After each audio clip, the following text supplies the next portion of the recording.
Bonjour Nawal Slamti. Bonjour. Bon, vous êtes engagé, vous avez choisi l'entrepreneuriat social. Citoyen. Citoyen au Maroc, Tout à fait. citoyen. Et donc, voilà, vous êtes inspiré de l'initiative, l'initiative Dialna. Voilà. Est-ce que vous pouvez nous raconter les enjeux, Bien sûr. votre présence sur le numérique, la participation citoyenne? Voilà. D'accord. Bien, bon, écoutez, en tout cas, l'initiative que je porte est une initiative qui part d'un constat assez simple, qui est de dire aujourd'hui, nous, en tant que consommateurs, lorsqu'on fait un achat ou lorsqu'on consomme, on aimerait savoir quel est l'impact que notre acte d'achat sur notre santé, sur notre environnement économique et social, mais aussi quel impact il peut avoir sur notre planète. Et donc, on veut être de plus en plus actif dans le sujet de notre consommation. Donc, l'initiative Dialna est une initiative à intérêt collectif, puisqu'il s'agit de nous tous, consommateurs.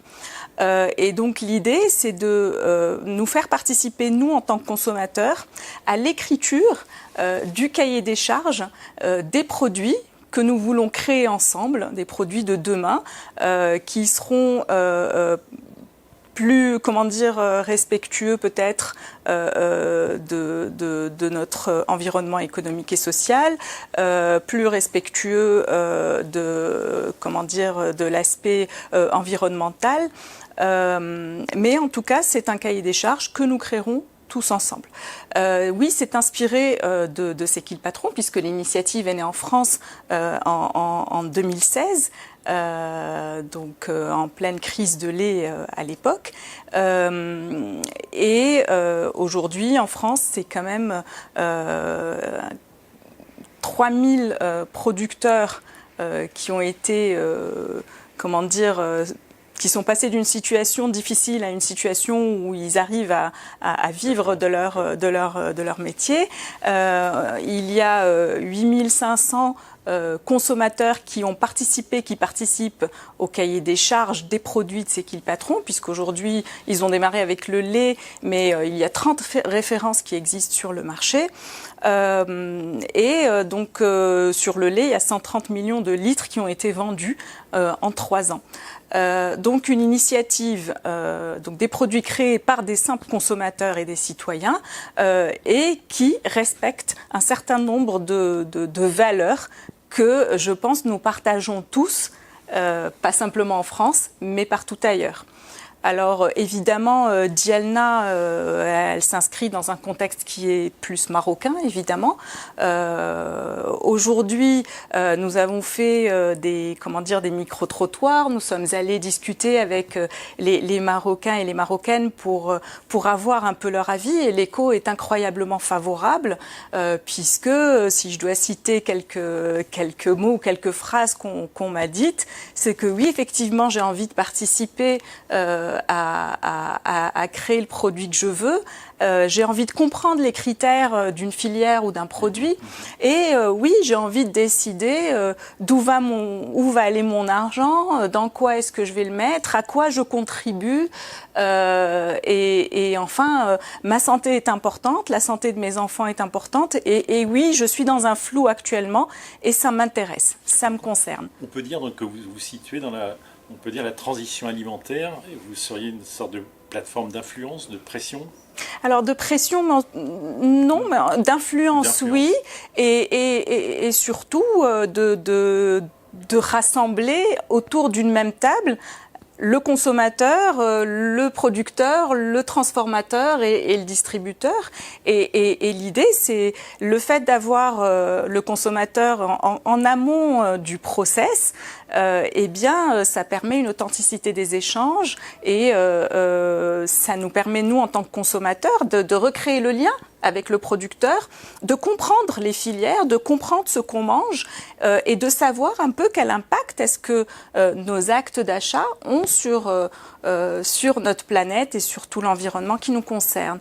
Et c'est pas simplement ça, c'est d'aller vérifier aussi que les cahiers des charges que nous créons sont bien respectés.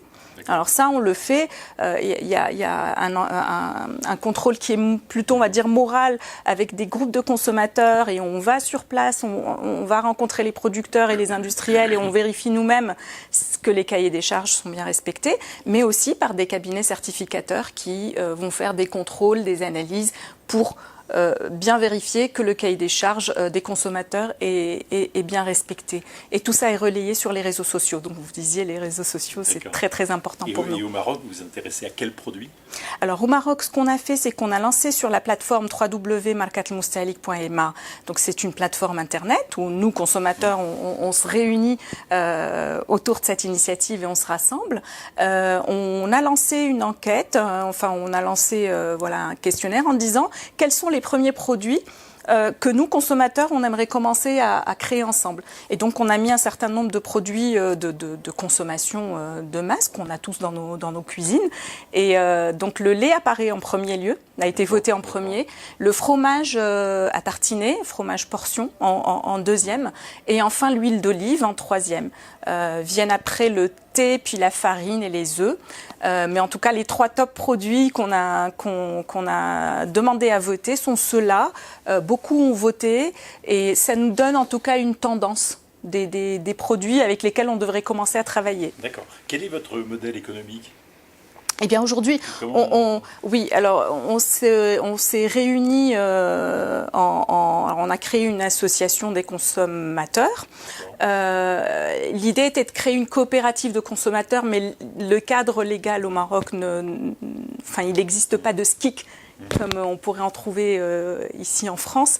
Donc on a une association et aussi une organisation de façon à pouvoir contractualiser avec les transformateurs. Pour pouvoir aussi contractualiser. Oui, pour pouvoir justement, faire vérifier les cahiers des charges, animer la communauté, etc., etc. Voilà. Très bien. Juste une dernière question sur comment la filière agricole vous reçoit, ou c'est perçu comment au niveau des agriculteurs, ou est-ce qu'il y a déjà, vous avez déjà des contacts on a déjà des contacts. J'ai rencontré un certain nombre d'industriels dans ces filières. Il y a une réceptivité. C'est vrai que le modèle est étonnant, mais le fait de parler du consommateur à intégrer en amont, eh bien oui, ça intéresse.